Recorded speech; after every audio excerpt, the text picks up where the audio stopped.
بسم الله الرحمن الرحيم إن الحمد لله نحمده ونستعينه ونستغفره ونعوذ بالله من شرور أنفسنا وسيئات أعمالنا من يهده الله فلا مضل له ومن يضلل فلا هادي له أشهد أن لا إله إلا الله وحده لا شريك له وأشهد أن محمدا عبده ورسوله صلى الله عليه وعلى آله وأصحابه ومن تبعهم إلى يوم القيامة وسلم تسليما كثيرا أما بعد.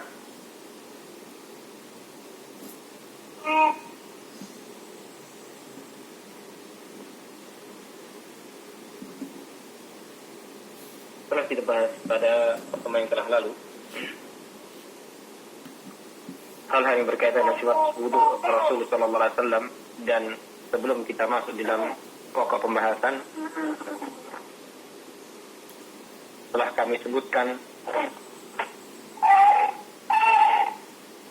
beberapa faedah sebagai pembuka pembahasan ini.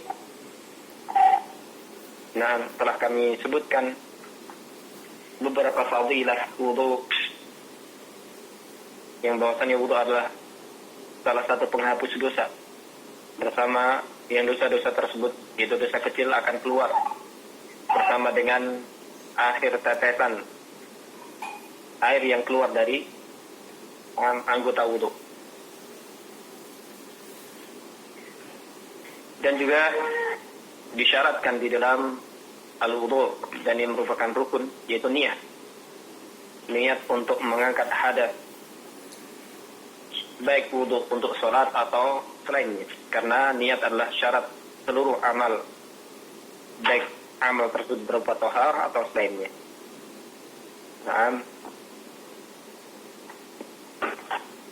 Dan tidak ada pelafatan di dalam niat, karena niat adalah tempatnya di hati. Ketika seseorang memiliki suatu bentuk kemauan untuk berwudu, maka telah cukuplah itu. Kemudian berkaitan dengan basmalah sebelum wudu, dan ini sesuatu yang masyhur, dan yang para ulama berselisih pendapat tentangnya, tapi yang rajih, karena lemahnya hadis di dalam perkara ini, dan kalau dibenarkan berdalil dengan keumuman dalil berkaitan dengan segala perbuatan yang penting perlu untuk seseorang memulai basmalah, maka sungguh sholat, zakat, mandi junub dan lain sebagainya itu merupakan hal-hal yang penting, tapi tidak disebutkan atau tidak diriwayatkan Rasulullah SAW mulai dengan basmalah. Maka barakallahu fiikum, basmalah sebelum wudu bukanlah syarat, bukan pula rukun. Ketika seseorang meninggalkannya dalam keadaan dia lupa atau sengaja, maka ini tidak berpengaruh terhadap wudu. Baik, kita kembali kepada kata-kata Asy-Syaikh Abdurrahman bin Nasir As-Sa'di rahimahullah ta'ala.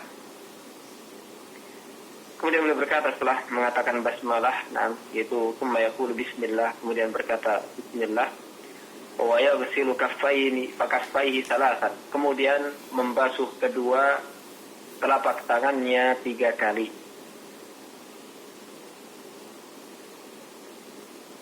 Sebelum kita masuk terlebih jauh tentang uraian yang disebutkan oleh Syekh As-Sa'di rahimahullah ta'ala, seperti apa yang akan disebutkan sifat-sifatnya oleh Syekh rahimahullah ta'ala, kita akan mengambil satu hadis, itu hadis Umran dari Uthman, yang ini lebih mirip dengan uraian Syekh As-Sa'di rahimahullah ta'ala. Dan sebelum membaca hadis, kita baca kata-kata Syekh As-Sa'di rahimahullah ta'ala, wa yaghsilu kaffaihi salasan, kemudian membasuh kedua telapak tangannya 3 kali, thumma yatamatmadu wa yastanshiku salasan bi salati gharafatin, kemudian bermatmadah, berkumur, dan istinsyaq, memasukkan air ke dalam hidung dengan 3 gayungan.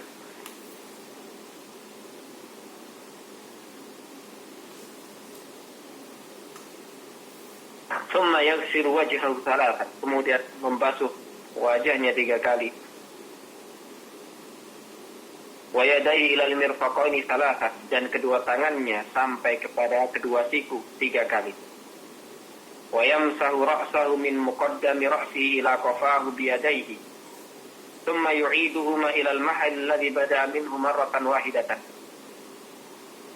Kemudian mengusap kepalanya yang dimulai dari bagian depan kepala, kemudian pergi dengan kedua tangan menuju ke tengkuk, kemudian dikembalikan dari tengkuk ke tempat awal hanya sekali usapan.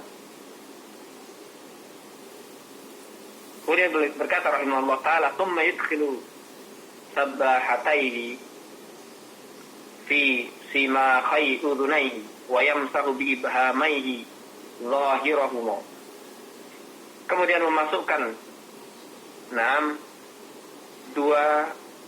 jari yang memasukkan, yaitu sababah, jari telunjuk ke dalam fimakhai, yaitu daun telinga. Kemudian barakallahu fikum, ibham, ibu jari berada di luar telinga, di luar daun telinga, kemudian diusap bagian zahirnya, bagian luarnya. Thumma yaghsilu rijlaihi ma'al ka'baini salasan. Kemudian membasuh kedua kaki bersama dengan kedua mata kaki 3 kali. Hadza akmalul wudu'i alladhi fa'alahu an-nabiy sallallahu alaihi wasallam. Ini adalah wudu yang paling sempurna yang dilakukan oleh Nabi sallallahu alaihi wasallam. Itu uraian secara global dari kata-kata Asy-Syaikh As-Sa'di rahimahullah ta'ala.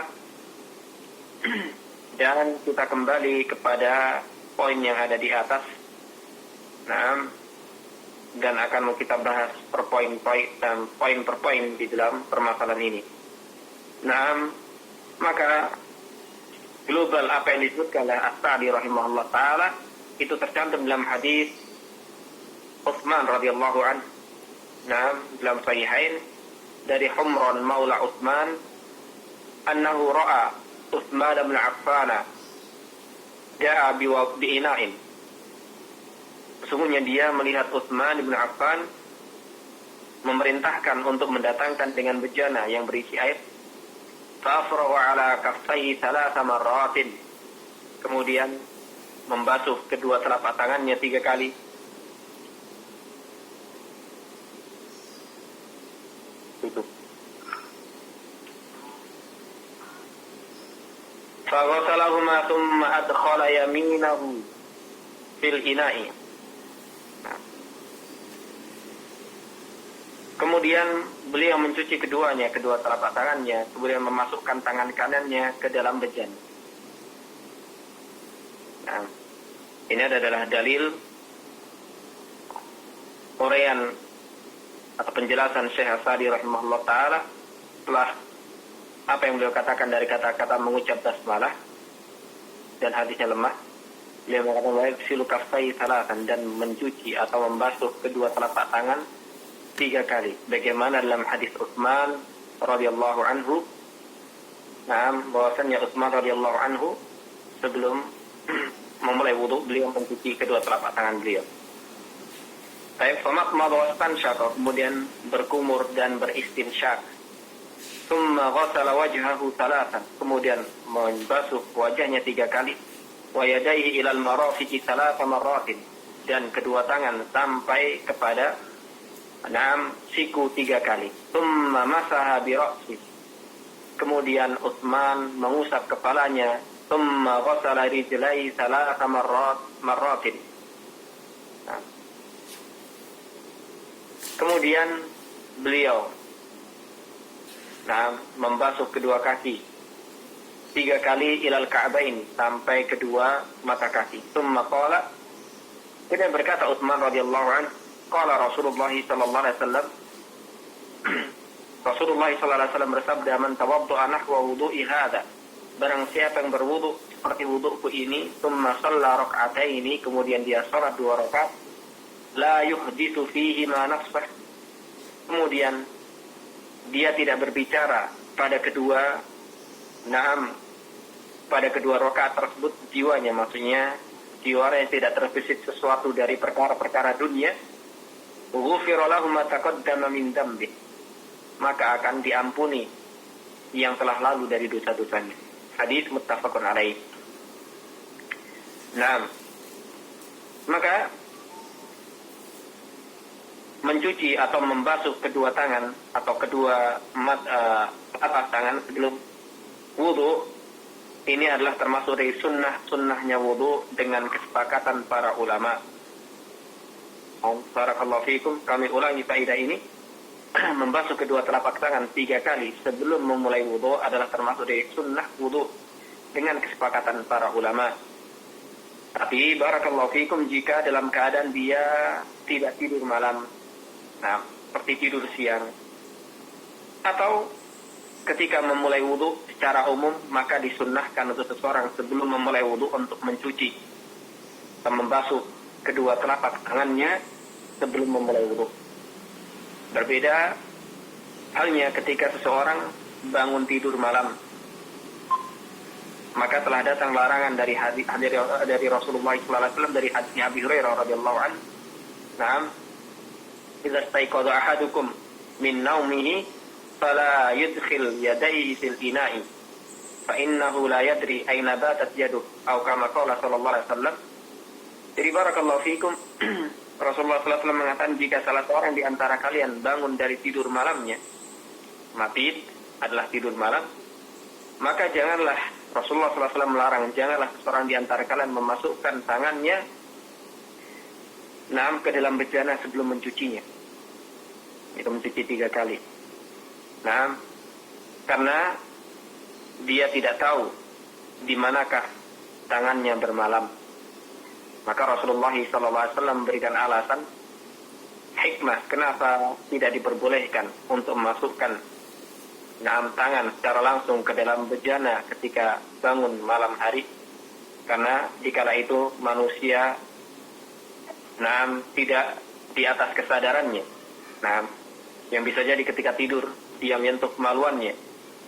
Yang bisa jadi ketika tidur dia menyentuh tempat-tempat najis tanpa dia sadari. Walaupun karena itu barakallahu fikum, untuk menutup untuk menutup pintu pada hal-hal yang kotor, maka Rasulullah SAW mewajibkan, hukumnya wajib ketika bangun malam untuk seseorang membasuh kedua telapak tangannya. Kemudian ketika kita masuk barakallahu fikum, ketika kita bangun malam, maka wajib bagi kita sebelum memasukkan tangan ke dalam bejana untuk mencuci tangan 3 kali. Kemudian ada sunnah wudu, yaitu mencuci tangan 3 kali sebelum wudu. Maka yang rajih di dalam perkara ini, kedua hal tersebut telah mencakup. Ketika seseorang sudah mencuci tangannya sebelum memasukkan ke dalam bejana dari tidur malam, maka itu sudah cukup. Tidak perlu kemudian dia membasuh tangannya 6 kali. Karena sunnah tersebut sudah masuk dalam kewajiban tersebut. Ini yatadakhalan, keduanya saling memasuki. Tidak perlu kemudian seseorang mengulangnya selama banyak 6 kali. Maka ini yang disunnahkan. Seseorang sebelum wudu mencuci kedua telapak tangannya sebelum memasukkannya ke dalam al-ina.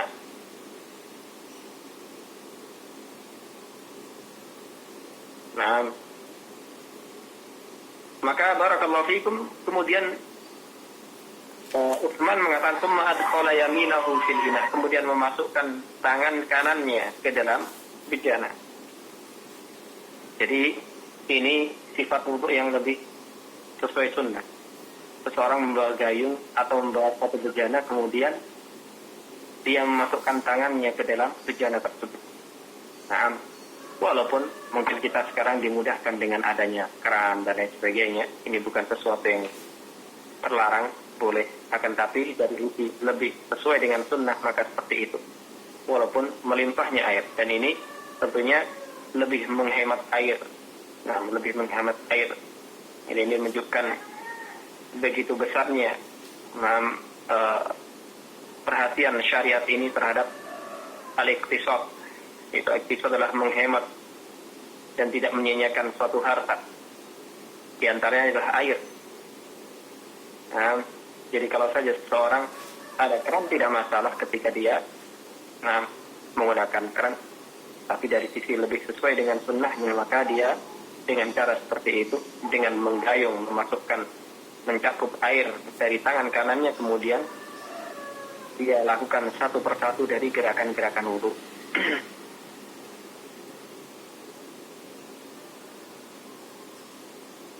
Kemudian baru setelah itu Syekh As-Sa'di rahimahullah ta'ala mengatakan, "Tsumma yatamatmadu wa yastanshiku thalathan bi thalathi ghurafatin." Kemudian berkumur, setelah mencuci kedua telapak tangannya 3 kali, kemudian memasukkan tangan kanannya ke dalam bejana, maka berwudu dengan tangan kanan. Nah, ini inti pergerakan di situ.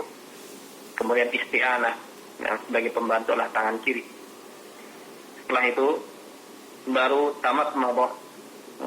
matmadah, yaitu berkumur, wa yastanshiku thalathan, dan beristinsyak 3 kali.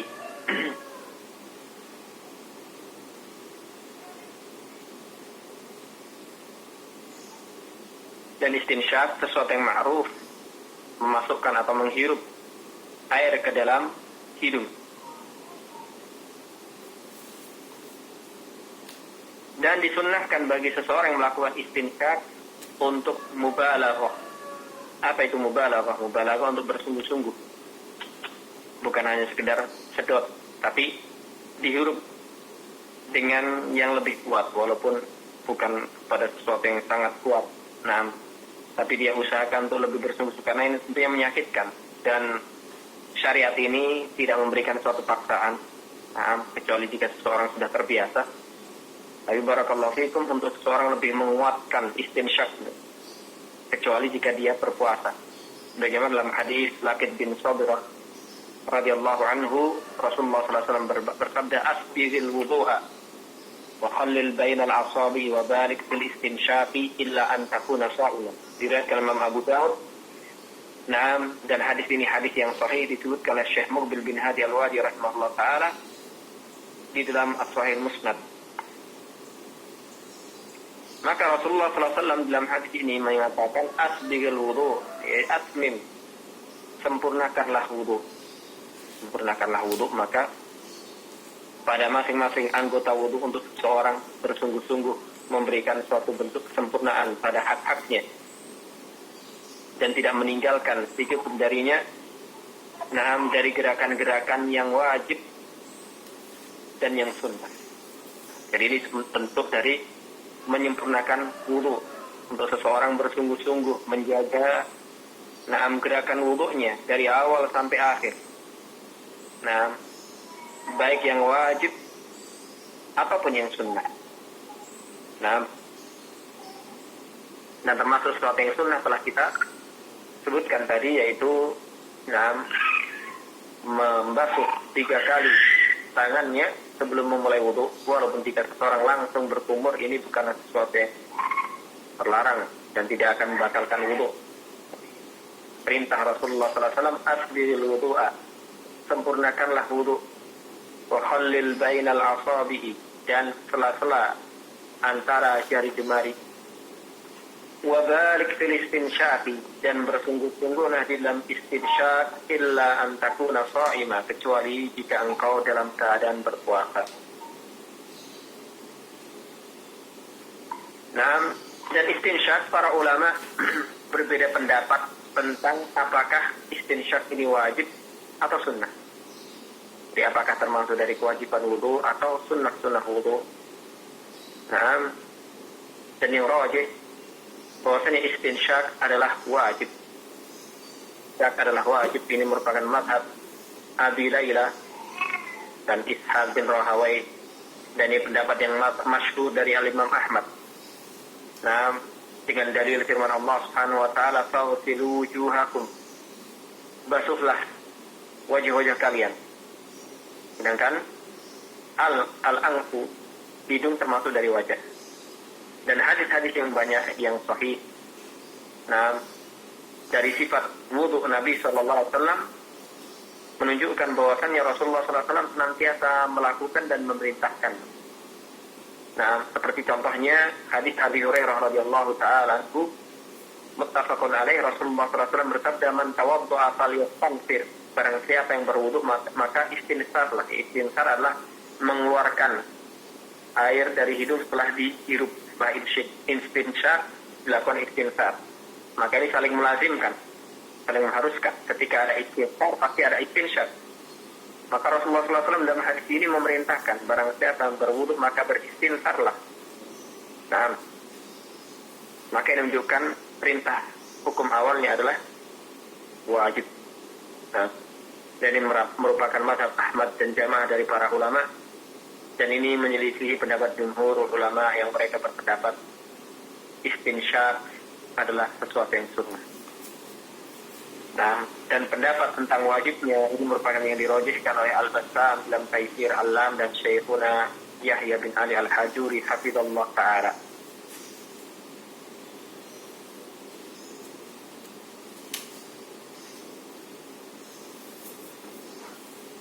Kemudian permasalahan yang lainnya,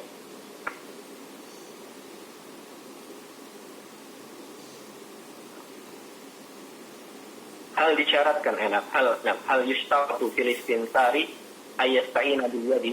Apakah disyaratkan ketika seseorang istinsar itu mengeluarkan air dari hidung setelah dia melakukan istinsyaq untuk dibantu dengan tangan? Jumhurul ulama pendapat tidak disyaratkan. Nah, kalau saja seseorang memasukkan air ke dalam hidungnya, kemudian dia mengeluarkan dengan nafasnya, nah, dengan nafasnya tanpa adanya bantuan dari tangan kiri, maka seperti ini tidak masalah. Hanya saja, nah, diriwayatkan dari Imam Malik bahwasannya beliau mengingkari perkara tersebut. Ketika seseorang beristinsyak, memasukkan air ke dalam hidungnya, kemudian dia mengeluarkannya dengan nafasnya tanpa tangan, maka Imam Malik mengingkarinya ketika beliau ditanya, "Ayastansiru min ghairi ayyadu ayadahu ala antik?" Apakah boleh bagi seseorang beristinsar tanpa meletakkan tangannya di hidungnya? Sangka dzalika, maka beliau mengingkari hal tersebut dan beliau mengatakan, "Inna ma yaf'alu dzalika al-himaru." Hanya saja melakukan hal tersebut keledai. Beliau mengatakan hanya saja melakukan hal seperti itu adalah keledai.